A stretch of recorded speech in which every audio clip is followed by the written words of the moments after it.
لائق صد احترام علماء کرام اور حاضرین فرش عزا، ایک مرحومہ کے سال ثواب کے لیے مجلس عزا عنوان مجلس چیدوں برپا کی گئی ہے، اور ہم اور آپ جمع ہوئے ہیں ان کے اہل خانہ کو تعزیت پیش کرنے کے لیے اور صبر کی تلقین کرنے کے لیے۔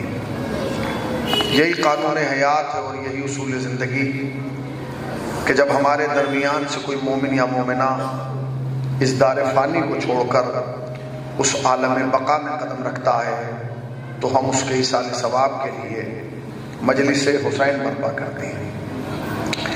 اگر ہم اور آپ اپنی زندگی کا جائزہ لیں تو آپ کو احساس ہوگا کہ ہماری زندگی جس نقطے، جس محور اور جس مرکز کے ارد گرد طواف کرتی ہے، اس محور اور اس مرکز کا نام مجلس امام حسین ہے۔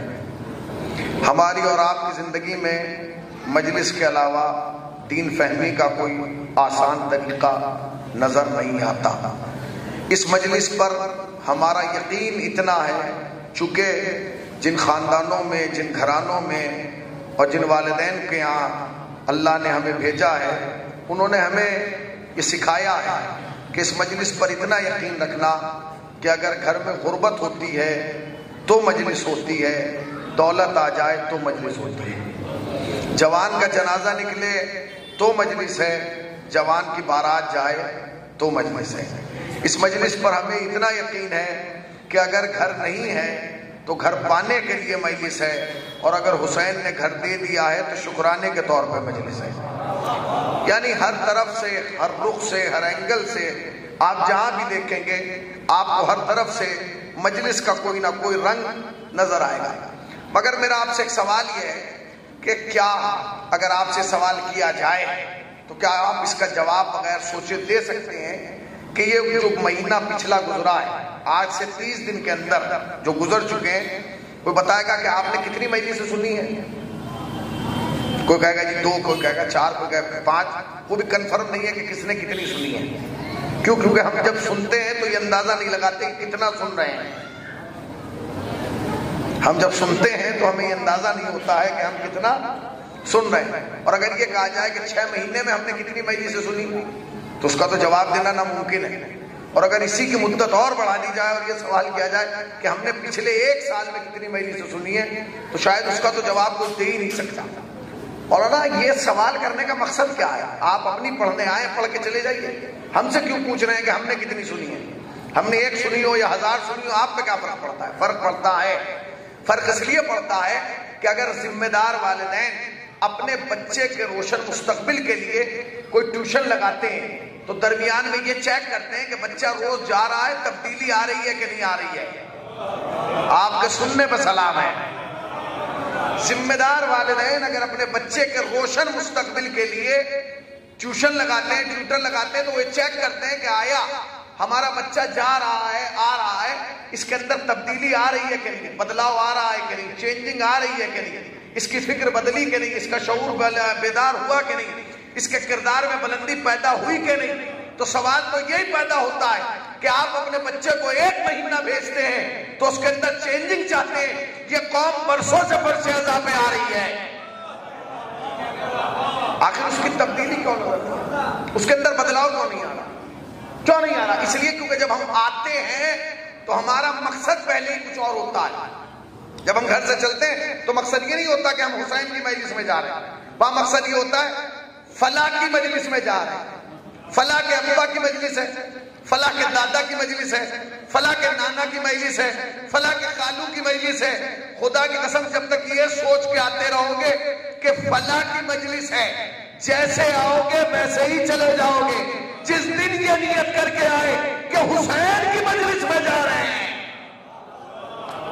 اس لیے کہ حسین دینے کی حیثیت رکھتا ہے، نہ کسی کے ابا میں دم ہے، نہ دادا میں دم ہے، نہ نانا میں دم ہے، کسی میں دم نہیں۔ اگر دینے کی طاقت رکھتا ہے تو صرف حسین ابن علی۔ اس لیے کہ پروردگار عالم نے حسین کو اختیار دیا ہے کہ حسین قسمتوں کو بدلتا ہے، حسین تقدیروں کو سنوارتا ہے، حسین مقدروں میں جو نہیں ہوتا ہے وہ بھی عطا کرتا ہے۔ تو جب آپ نیت لے کر کے آ رہے ہیں کہ ہم جا رہے ہیں حسین کی مجلس میں، پھر یقین جانیے جب جائیں گے تو فکر میں بھی بلندی پائیں گے، کردار میں بھی تبدیلی پائیں گے، شعور میں بھی بیداری پائیں گے۔ اس لیے کہ دنیا کی سب سے بڑی دانشگاہ ہے مجلس امام حسین۔ اگر اس سے ہم نے فائدہ نہ اٹھایا تو یقین جانیے آج آپ کسی کے 40ویں میں بیٹھے ہیں، کل کوئی ہمارے 40ویں میں بیٹھا ہوگا۔ آج ہم کسی کو کاندھا دے رہے ہیں، کل کوئی ہمیں کاندھا دے گا۔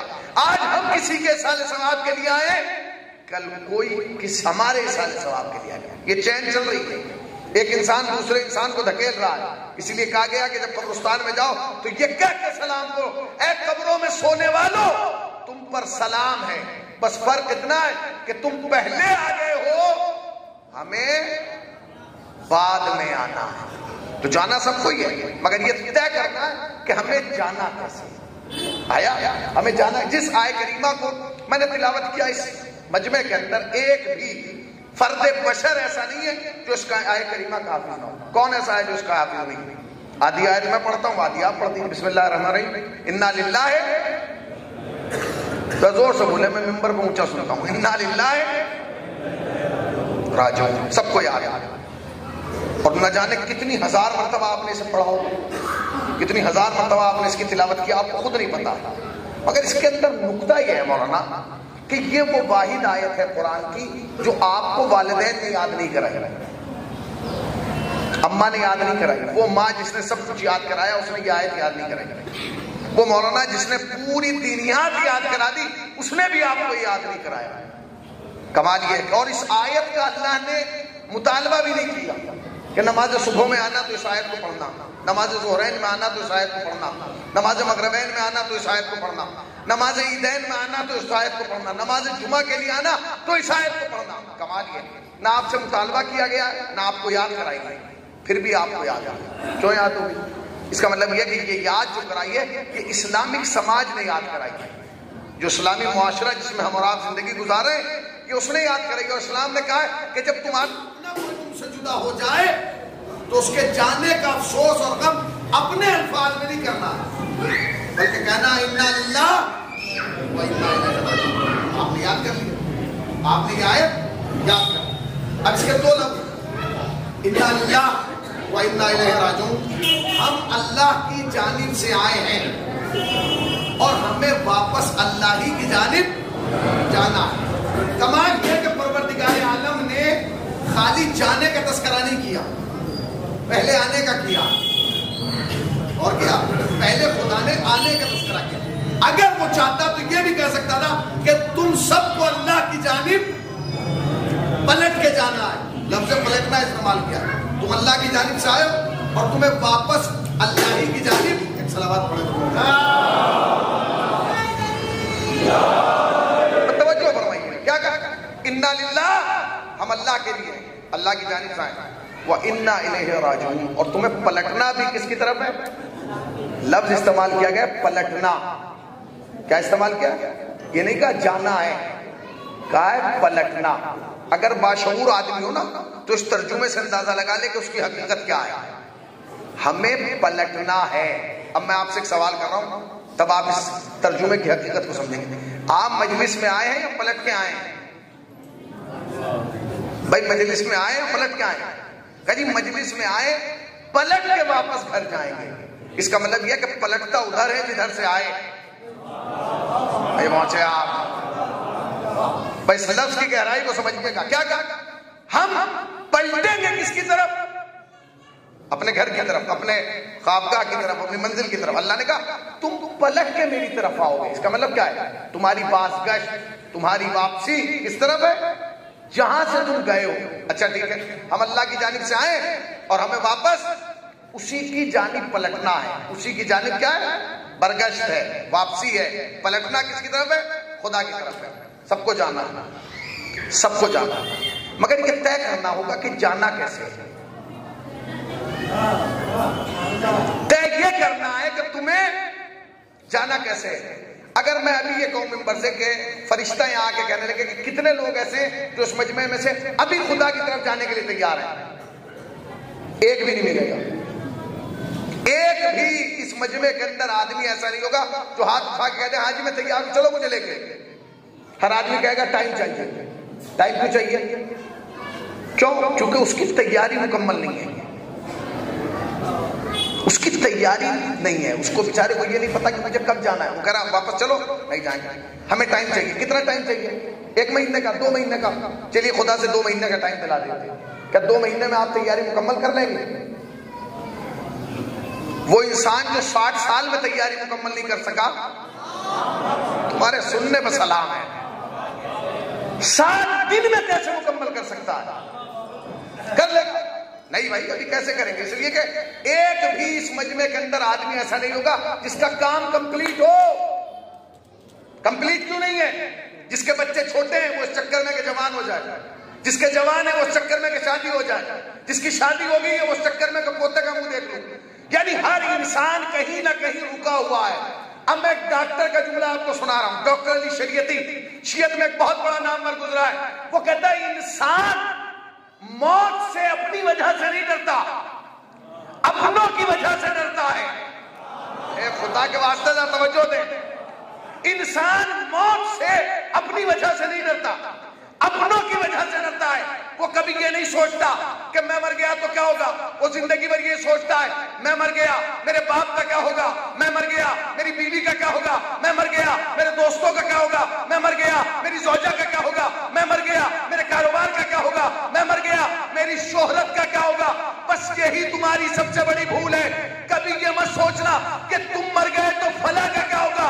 زندگی بھر یہ سوچو ہم مر گئے تو ہمارا کیا ہوگا. الٹا چرخا چلا رہا. تم زندگی بھر یہ سوچ رہے ہو فلاں میں مر گیا تو فلاں کا. فلاں کا کیا مطلب ہے؟ فلاں قبر میں تھوڑی جائے گا. ہو سکتا ہے فلاں 100 میں بھی نہ، ہو سکتا ہے فلاں 40 میں بھی. یہ سوچ کے جیو کہ تم مر گئے تو تمہارا کیا ہوگا. پھر دیکھیے آپ مر گئے تو کیا ہوگا. ماں باپ کو دلاسا مل جائے گا، دوستوں کو نیا دوست مل جائے گا، ہو سکتا ہے بیوی کو تم سے اچھا شوہر مل جائے، ہو سکتا ہے بچے پراپرٹی کے جھگڑے میں اتنے آگے بڑھ جائے انہیں باپ کا خیال ہی نہ رہے، ہو سکتا ہے بچے اس پہ لڑیں کہ ابا کا 40واں تم کرو ہم کیوں کریں. میں کوئی لندن کے واقعات آپ کو سنا رہا ہوں، یہ سب اس سماج میں ہو رہا ہے. جس دن تم نے یہ سوچنا شروع کر دیا نا تم مر گئے تو تمہارا کیا ہوگا، پھر خدا کی قسم وہی زندگی گزارو گے کہ جیسی علی نے گزاری ہے کہ ہمیں کوئی پرواہ نہیں، چاہے موت ہم پہ آ پڑے یا ہم موت پہ جا پڑے. کیوں؟ اس لیے کیونکہ جس چیز کا اللہ نے تم سے وعدہ کیا نا وہ تمہاری طرف آنا ہے. اس نے کہا موت تمہیں آنا ہے، بس پرابلم یہ ہے کہ تمہیں پتہ نہیں ہے کہ آنا کب ہے. ڈاکٹر علی شریعتی کا ایک دوسرا جملہ آپ کو سناتا ہوں، تاریخی جملہ. ان سے پوچھا گیا زندگی کا ایوریج کیا ہے، کتنی زندگی ہے انسان کے پاس؟ تو 2 جملے ہیں. ایک تو امام نے فرمایا، چھٹے امام نے، ایک ڈاکٹر علی شریعتی نے. پہلے ڈاکٹر علی شریعتی کا سناتا ہوں پھر امام کا سناتا ہوں. ڈاکٹر علی شریعتی کہتے ہیں کہ زندگی کا ایوریج یہ ہے کہ جتنی گزارتی ہے اتنی بچی نہیں ہے، جتنی گزارتی ہے اتنی بچی نہیں ہے، اور جتنی بچی ہے اس کا تمہیں پتہ نہیں ہے. یہ ڈاکٹر علی شریعتی کا. کسی کو پتا ہے؟ کسی کو پتا ہے اس مجمع کہ میرے پاس اتنا ٹائم ہے؟ نہیں پتا، نہیں پتا کسی کو. اچھا اب امام کا جملہ سنیے. امام کے پاس ایک شخص آیا، اس نے کہا مولا یہ بتائیے زندگی اور موت کے درمیان کتنا فاصلہ ہے. توجہ سنیے گا، زندگی اور موت کے درمیان کتنا فاصلہ ہے. اگر کوئی آپ سے فاصلہ پوچھے گا کتنا بتائیں گے بھائی؟ میں پوچھوں مظفر نگر کا کتنا فاصلہ ہے، کوئی کہے گا 55 کلومیٹر، کو کہے 60. دلی کتنا ہے کہ جی 90 کلومیٹر یا 80 کلومیٹر. فاصلے ایسے ہی بتائے جاتے ہیں. بہت سا آگے بڑھے گا مولانا 1 گھنٹہ لگے گا، 1.5 گھنٹہ لگے گا. امام نے نیا فاصلہ بتایا. کہنے لگے تو انہیں مردے دیکھے. وہ جو پوچھ رہا تھا کہ مولا یہ بتائیے زندگی اور موت کے درمیان کتنا فاصلہ ہے، امام اس سے پوچھ رہے ہیں کیا تو نے مردے دیکھے ہیں؟ اس نے کہا مولا نہ جانے کتنے دیکھے، کوئی تعداد نہیں، ہزاروں مردے دیکھ چکا ہوں. امام نے کہا مردے نہیں، یہ پوچھ رہا ہوں جو مردے ہزاروں دیکھیں ان کی کیفیت کیا ہے. اس نے کہا مولا مردے تو بہت دیکھے مگر کیفیت 2 ہی دیکھی ہے. آپ نے غور نہیں کیا. واقعی مردے کی کیفیت ہی 2 ہوتی ہے، یا وہ ہوتے ہیں جو مر جاتے ہیں یا وہ ہوتے ہیں جو انتقال فرماتے ہیں؟ مرنے والے اور ہیں، انتقال فرمانے والے اور ہیں۔ ہاں مولا، کیا کہ مردے بہت دیکھے مگر ان کی کیفیت دو ہے، تیسری نہیں ہے۔ کیا کیفیت ہے؟ کہ مولا بعض وہ ہوتے ہیں جن کی دونوں آنکھیں کھلی ہوتی ہیں، بعض وہ ہوتے ہیں جن کی دونوں آنکھیں بند ہوتی ہیں۔ کمال ہے، آج تک آپ نے کوئی مردہ ایسا نہیں دیکھا ہوگا جس کی ایک کھلی ہو ایک بند ہو؟ دیکھا ہے؟ اگر دیکھا تو مجھے بتائیے، میرے علم میں اضافہ ہوگا۔ میں کہوں گا جی میں میرے ٹائم میں مجلس پڑھا تھا، ایک صاحب نے کہا کہ اس نے کہا، امام نے کہا بس چلو، یہ کہا خاموش ہو۔ اب امام خاموش ہو۔ یاد رکھیے گا، امام سے سوال کرنا کمال نہیں ہے۔ جب امام جواب دے دے تو یہ سمجھ لینا کافی ہے کہ امام جواب دے چکے ہیں۔ اب جملہ کم، بزم امامت میں بیٹھنا اور ہے، مزاج شناس امامت ہونا اور ہے۔ وہ امام کی بزم میں بیٹھا تھا، امام سے سوال بھی کرا تھا، مگر اسے یہ نہیں پتا تھا کہ جواب ہو چکا۔ امام خاموش ہو گئے، دوسرے سے بات کرنے لگے۔ اسے پھر احساس ہوا، اس نے کہا کہ بھائی مولا میرا سوال تو میں نے کیا تھا۔ امام نے کہا اس کا جواب تو نے خود ہی تو دیا ہے۔ کہا نہیں مولا میں نے تو کوئی جواب نہیں دیا۔ امام نے کہا ابھی تو نے مجھے بتایا کہ کچھ وہ ہوتے ہیں جن کی آنکھ کھلی ہوتی ہے کچھ بند۔ کہا نہیں مولا وہ تو میں نے ویسے ہی کہہ دیا، مجھے میری بات کا جواب چاہیے۔ امام نے کہا تیرا سوال کیا تھا، دوبارہ دوہرا۔ تو دوسرے صحابی نے کہا مولا اس کا سوال یہ تھا کہ یہ پوچھنے آیا تھا کہ موت اور حیات کے درمیان کتنا فاصلہ ہے، کتنا ڈسٹینس ہے۔ امام نے کہا اور اس نے جواب کیا دیا؟ کہا مولا اس نے جواب یہ دیا کہ کچھ وہ ہوتے ہیں جن کی آنکھ کھلی ہوتی ہے، کچھ وہ ہوتے ہیں جن کی آنکھ۔ امام نے کہا بس یہی جواب ہے، بس موت کے اور حیات کے درمیان اتنا فاصلہ ہے کہ جب موت آتی ہے تو اتنا موقع نہیں دیتی کہ کھلی آنکھ بند کر لی جائے یا بند آنکھ کھول لی جائے۔ سلام پڑھو محمد وآل محمد پاک۔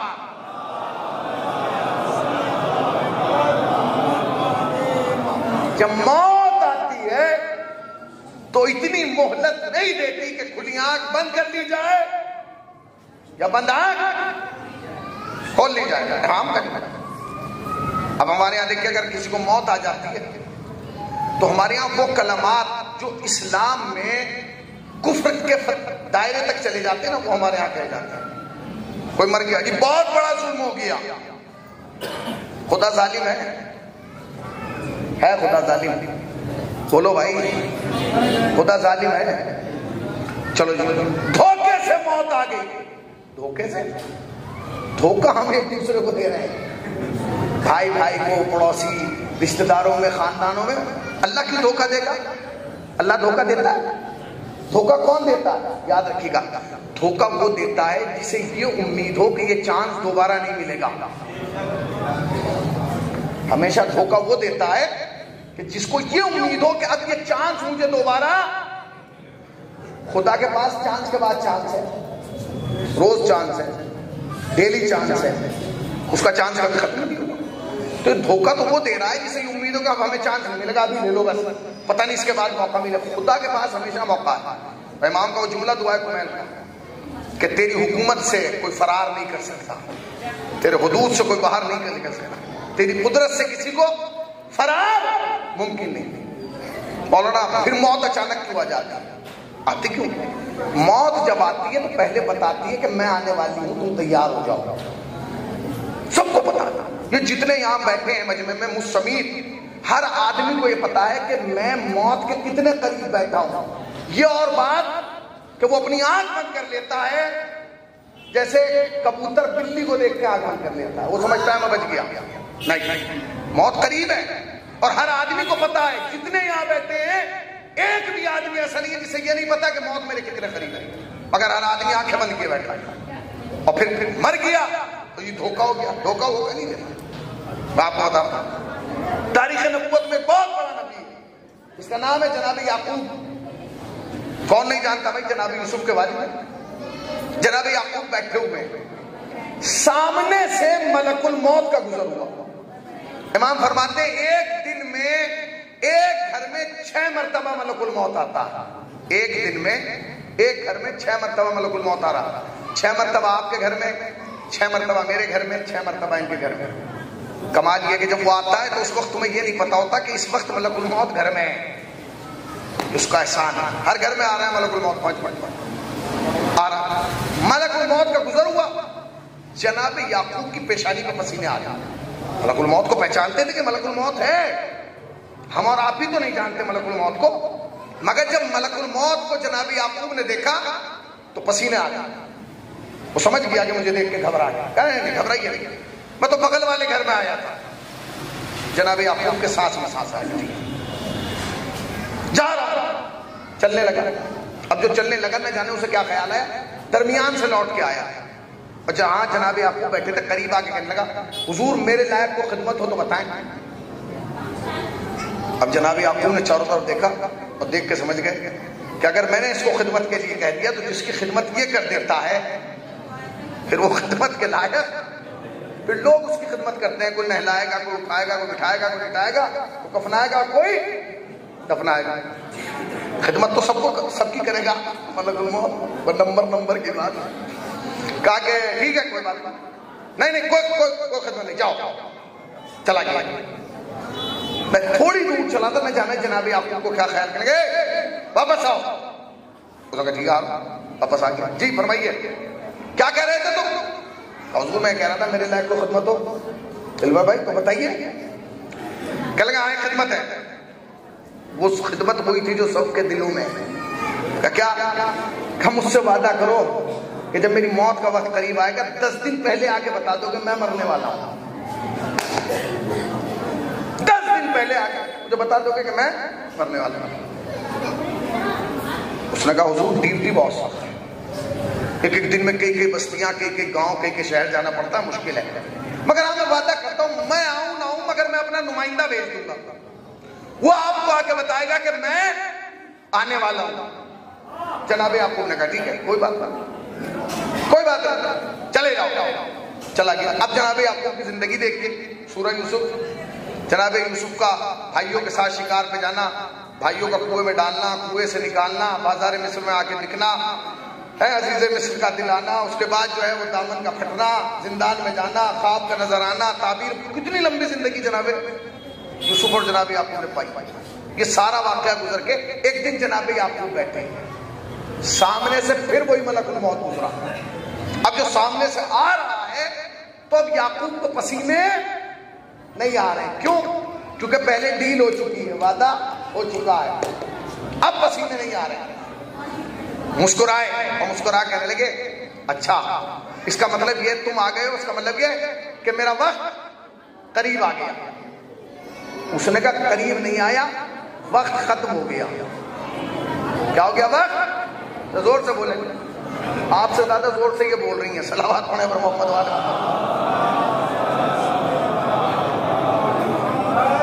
اس کا مطلب یہ ہے کہ میرا وقت قریب آ گیا. اس نے کہا وقت قریب نہیں آیا، وقت ختم ہو گیا. وقت ختم ہو گیا کہ میں تو آپ کو لینا آیا ہوں. کہ کب؟ ابھی لے کے جاؤں گا. ابھی آپ نے کہا ابھی لے کے جائے گا. کہ تجھے یاد نہیں کہ میں کون ہوں؟ کہا میں جانتا ہوں. آپ نمائندہ الہی ہیں، آپ منصوص من اللہ ہیں، آپ کو اللہ نے اپنا نمائندہ بنا کے بھیجا ہے. آپ رہبر ہیں، رہادی ہیں، قائد ہیں، رہنما ہیں، پیشوا ہیں، نبی ہیں.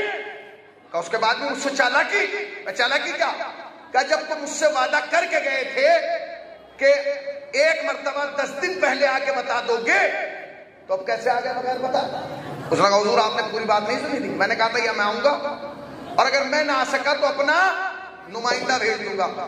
میرے پاس ٹائم نہیں تھا، میں نے نمائندے بھیجے 5. 6 نمبر پہ میں آیا ہوں. میں نے کتنے نمائندے بھیجے؟ 5. 6 نمبر پہ میں آیا ہوں. جناب یعقوب نے کہا یہاں تو ایک بھی نمائندہ نہیں آیا. اب بحث شروع ہو گئی. ملک الموت میں اور جناب یعقوب میں بحث. وہ بھی نمائندہ الہی تھے. انہوں نے کہا سنو یہ چالاکیاں ہمارے ساتھ نہیں چلیں گی. ایک بھی نمائندہ یہاں نہیں آیا. اس نے کہا جی میں نے 5 بھیجے، بتاؤ کون سے 5 نمائندے تھے. اس نے کہا ٹھیک ہے میں بتا دیتا ہوں. کیا میرا پہلا نمائندہ سنیے کون تھا. کہ کون؟ کہ آپ کی دہاڑ میں درد ہوا تھا. کیا ہوا تھا؟ کہ پہلا نمائندہ تھا کہ میں آنے والا ہوں. دہاڑ میں درد ہونا پہلا نمائندہ تھا کہ میں آنے والا ہوں. کہ ٹھیک ہے. دوسرا کہ آپ کی داڑھی سفید ہوئی تھی؟ کہا ہوئی تھی۔ کہ دوسرا نمائندہ تھا کہ میں آنے والا ہوں۔ کہ تیسرا کہ آنکھوں کی بینائی کمزور ہوئی تھی؟ کہا ہوئی تھی۔ کہ تیسرا نمائندہ تھا کہ میں آنے والا ہوں۔ چوتھا کہ بدن میں کمزوری آئی تھی؟ کہ آئی تھی۔ کہ وہ چوتھا نمائندہ تھا کہ میں آنے والا ہوں۔ پانچویں کہ ہاتھوں میں ایسا ہے؟ کہا کہ آخری علامت ہے کہ میں آنے والا ہوں، میں آ گیا۔ 5 علامتیں۔ پہلے داڑھ میں درد، داڑھی کا سفید ہونا، آنکھوں کا کمزور ہونا، بدن میں کمزوری آنا، اور ہاتھوں میں عصا آنا۔ مجلس تو میں پڑھ چکا ہوں اور آپ سمجھ بھی چکے ہیں کہ اب میں کہنے والا کیا ہوں۔ اب یہ بتائیے کہ اس مجمع کے اندر کون ایسا ہے جس کے پاس ملک الموت نے یہ 5 نمائندے نہیں بھیجے؟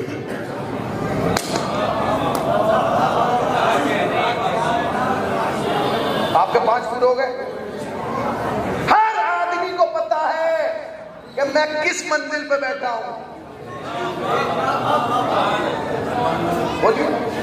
کون ایسا اس مجمع کے اندر ایک آدمی کہہ دے اجی میرے پاس تو ایک بھی نہیں ہے، مگر تمہارا کام کیا؟ تم کہہ رہے ہو دھوکے سے موت آ گئی۔ خدا تمہیں دھوکہ نہیں دے رہا، تم اپنے آپ کو دھوکہ دے رہے ہو۔ سہیل بھائی سنیے، جب 25 سے 35 سال کا لڑکا منہ پہ ہاتھ رکھ کے گھر میں آتا ہے نا اور کہتا ہے ابا میری داڑھ میں درد ہو رہا، تو اس کا باپ اسے یہ نہیں کہتا کہ بیٹے موت تیرے ایک قدم قریب آ گئی، سدھر جا۔ سارے گھر والے خوش ہو کے کہتے ہیں بیٹے مبارک ہو، عقل دہاڑ نکل رہی ہے۔ کاش اسی دن باپ نے بتا دیا ہوتا کہ بیٹا سدھر جا، عقل اترنے کا ٹائم قریب آ رہا ہے۔ صلوات پڑھیں محمد والے محمد پاک۔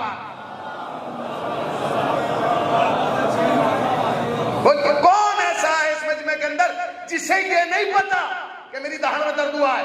سب کو پتا، ڈاکٹر کے جا رہے ہیں، لونگ کا تیل رکھ رہے ہیں، دوائیں کھا رہے ہیں۔ بھائی دوا نہ کھا، یہ سوچ کہ تو کتنا قریب آ گیا۔ داڑھی سفید ہو گئی۔ پہلے آدمی کی داڑھی 35 سے 40 سال کی عمر میں سفید ہوتی تھی، اب 20 سے 25 سال کی عمر میں۔ اب اس کا جواب کیا ہے کہ تو نیچرل ہے، سب کی ہو رہی ہے، سب کی نہیں ہو رہی۔ جب انسان کی عمر کا ایوریج 80 سے 85 سال تھا نا، تب 35 سال میں سفید ہو رہی تھی۔ جب اب مری 55 میں رہا ہے تو داڑھی بھی 20 میں سفید ہو رہی ہے اور داڑھی سفید ہو رہی ہے۔ بھائی موت کے تو قریب آ گیا، قریب آ گیا۔ نہیں کیا ہوگا جب داڑھی سفید ہوتی ہے تو وہ خدا کے قریب نہیں جاتا، وہ نائی کے قریب جاتا ہے۔ اب کیا ہوگا؟ انہوں نے کہا پریشان نہ ہو، پہلے سے زیادہ کالی کروں گا، پہلے سے زیادہ کالی کروں گا۔ اور واقعی وہ پہلے سے زیادہ کالی کرتا ہے۔ کتنی کالی کرتا ہے؟ پہلے تو خالی داڑھی سب کالی تھی، چاہے جتنا پسینہ آئے صرف داڑھی کالی رہتی، اور جب آپ اس سے کالی کرا کے آئے اور جہاں پسینہ آیا پھر خالی داڑھی کالی نہیں ہے، پھر کرتا بھی کالا، قبا بھی کالی ہے، شیروانی بھی کالی ہے، جیکٹ بھی کالی ہے۔ اچھا میں آپ سے پوچھ رہا ہوں زیادہ سے زیادہ مہنگا کتنے کا کلر کرائیں گے؟ 1500 کا، 2000 کا، 2500 میں داڑھی کالی کرائیں گے آپ؟ 5000 میں کالی کرائیں گے؟ کتنے دن چلے گی وہ کالی داڑھی؟ بولیے، 1 ہفتہ، 2 ہفتہ، 15 دن، 20 دن کے بعد پھر وہ بال سفید نکلنے لگتے ہیں۔ تم نے غور ہی نہیں کیا، یہ سفید بال نکل کے بتاتے ہیں انسان ہوش میں آ جا، اللہ کے رنگ پہ کوئی رنگ چڑھنے والا نہیں ہے، اس کا اپنا رنگ ہے، اس کی اپنی کیفیت ہے، اس کا اپنا مزہ ہے۔ یاد رکھنا جب تمہاری اوقات اتنی نہیں ہے کہ تم اس کے سفید کو کالا کر دو یا اس کے کالے کو سفید کر دو، تم کیا کر سکتے ہو؟ یہ انسان کی حقیقت ہے۔ کود لیجیے آپ، مچا دیجیے، پورے سماج میں فساد برپا کر دیجیے، کہاں جانا ہے؟ پھر یہی آنا اور پھر وہی جانا۔ ٹھیک ہے، داڑھی سب کی سفید ہے، اس کا مطلب کیا ہے؟ اب چونکہ کہہ رہا ہے کہ داڑھی سفید ہونا دوسری علامت ہے، اب سے دیکھیے اپنے آس پاس میں کس کی سفید ہے، کون ایسا ہے جس کی سفید نہیں ہے؟ بھائی اور بات کہ سب کالی کر لیں، کوئی مشکل نہیں ہے، تو اگر علامت تو پوری ہوگی۔ آنکھوں کا کمزور ہونا، اب آنکھیں کمزور ہو گئی، جا رہے ہیں اسٹیشن پر پلیٹ نہیں پڑی جا رہی، کون سی گاڑی آ رہی ہے، گیا ڈاکٹر پہ نظر نہیں آ رہا، تو لگاؤ ابھی جانچ کرتے ہیں، سامنے کیمپ لگا ہے، چلے گئے، اس نے جانچ کر کے بتایا کہ 1 پلس میں جا رہی ہے 1 مائنس میں جا رہی ہے، تم نے غور ہی نہیں کیا۔ جب تک اس خدا کا کرم بنا ہوا تھا تب تک تو تمہیں یہ بھی نہیں پتا تھا کہ آنکھوں میں بھی مائنس پلس ہوتا ہے۔ آئے آئے آئے آئے، اس کا کرم ختم ہوا تو تمہیں پتا چلا کہ آنکھوں میں بھی مائنس اور پلس چل رہا ہے. آپ نے کہا کیا ہو سکا پریشان نہ ہو, ابھی مائنس والی کو پلس میں کرتا ہوں, پلس والی کو مائنس, سب کو برابر کر دیتا ہوں. کر دیا برابر, لگ گیا چشمہ, چشمہ لگا صحیح نظر آ رہا ہے, دور کا بھی قریب کا بھی. بہت سا تو بیچارہ ایسا خوش قسمت ہوتا ہے دو رکھتا ہے, دور کا الگ قریب کا الگ. تم نے غور ہی نہیں کیا, انسان اتنی ترقی کے باوجود بھی دور کا الگ بناتا ہے, قریب کا الگ بناتا ہے. وہ خدا ہے کہ اس نے اسی آنکھ میں دور بھی دیکھنے کی رکھی طاقت اور قریب بھی. وہ کہا ٹھیک ہے چشمہ بن گیا, بن گیا, لگایا, چلنے لگے. اچھا ڈاکٹر صاحب شکریہ. یہاں بیٹھو, جانچ فری تھی, اس کے 1800 روپے. کس کے کہے جو چشمہ لے کے جا رہا ہے, آنکھ میری 1800 کہہ کے دوں؟ آنکھ تو تیری ہے مگر یہ عینک جو ہے یہ میری ہے. تم نے غور ہی نہیں کیا. بس یہی فرق ہے انسان میں اور خدا میں کہ انسان نے ایک چشمہ دیا تو 1800 لے لیے. اس نے اتنی خوبصورت آنکھیں دی, کبھی سجدے کے علاوہ کوئی مطالبہ نہیں کیا.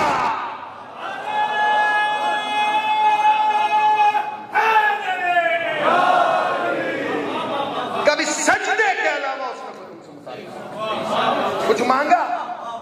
اگر خدا کی قسم ہاؤس ٹیکس کی طرح وہ جسم کا ٹیکس رکھ دیتا تو تم کہاں جاتے؟ اگر وہ کوئی ٹیکس مانگنے لگتا کہاں جاتے ہیں؟ کچھ بھی نہیں.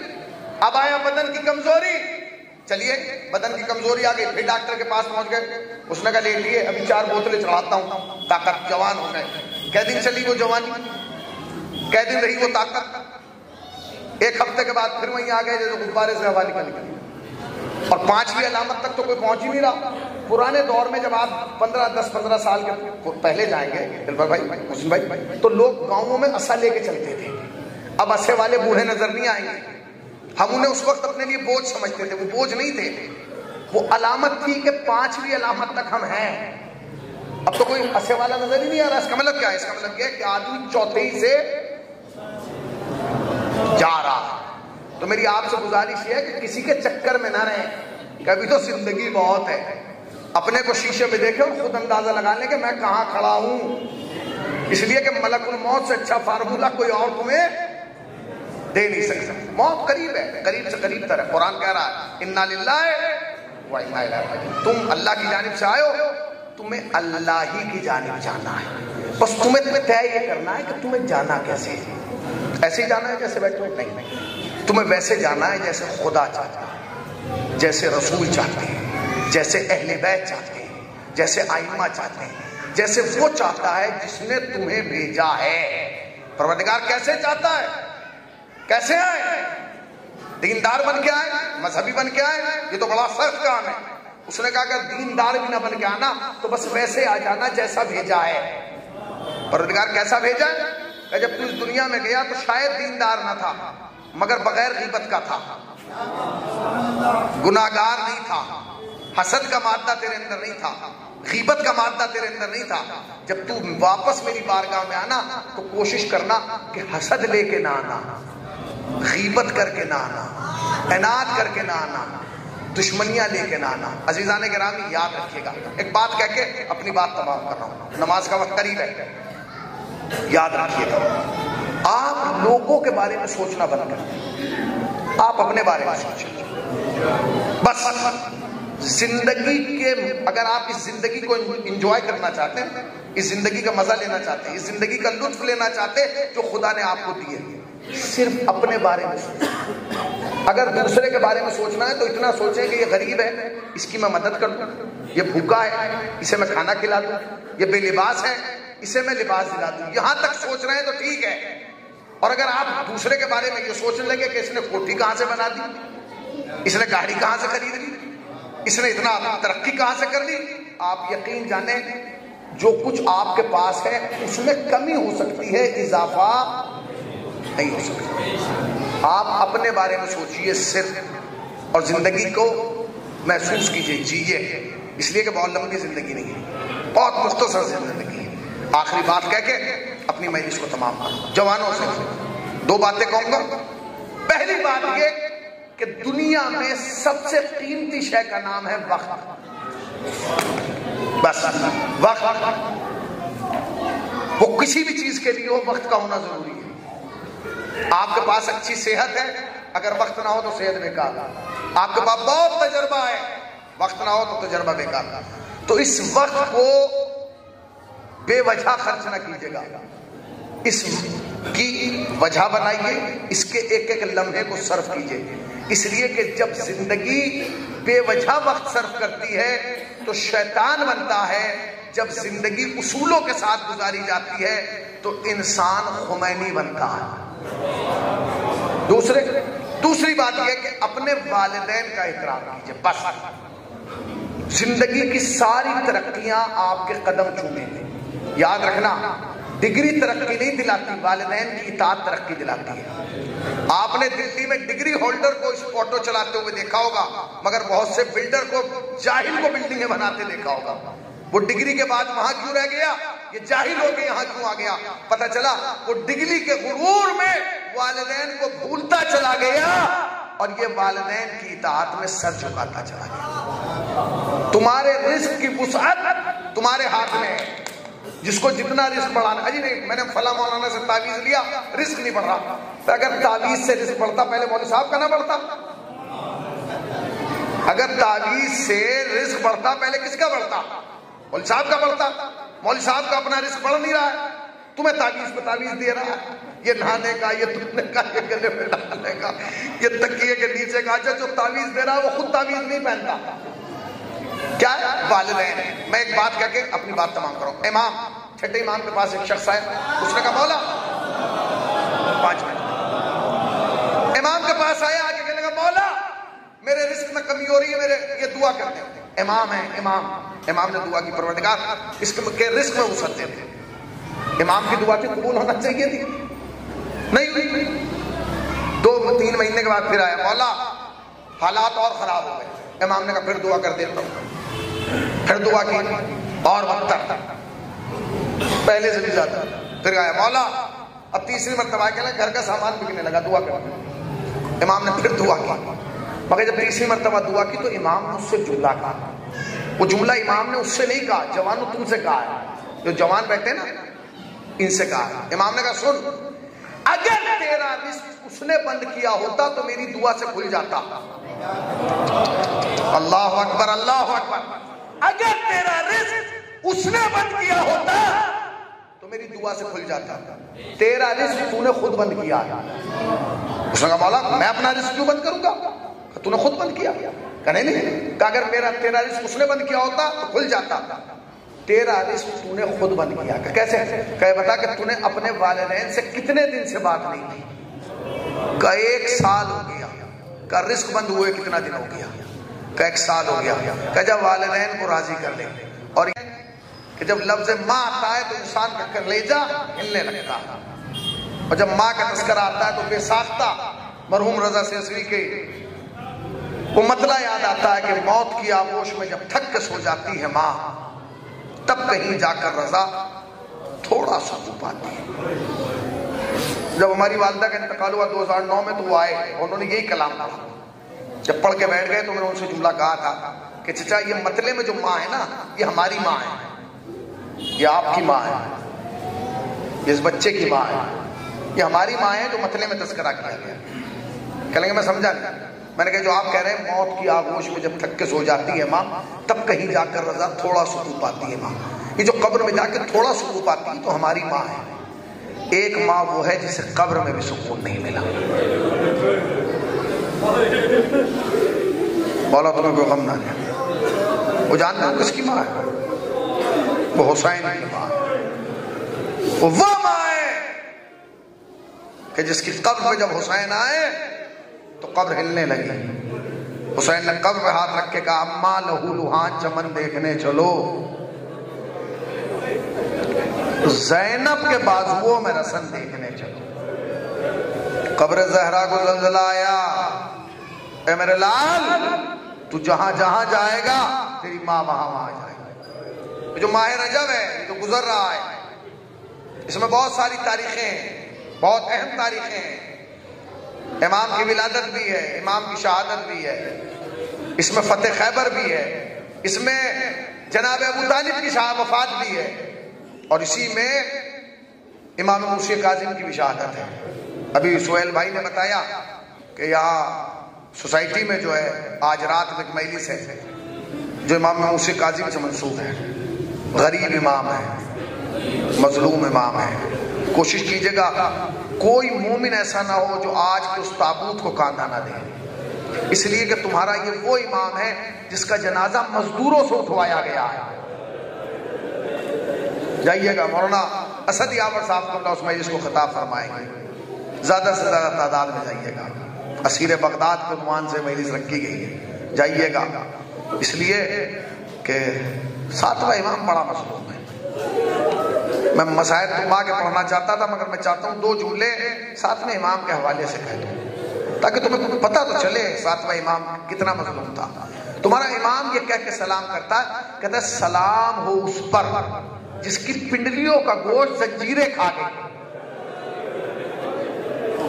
اللہ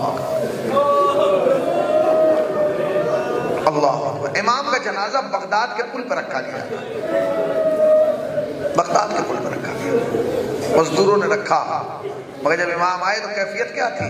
اللہ اکبر۔ ہاتھوں میں ہتھکڑیاں تھیں، پاؤں میں بیڑیاں تھیں، گلے میں توق تھا، زنجیریں کاٹی نہیں گئی تھی، زنجیریں کاٹی نہیں گئی تھی۔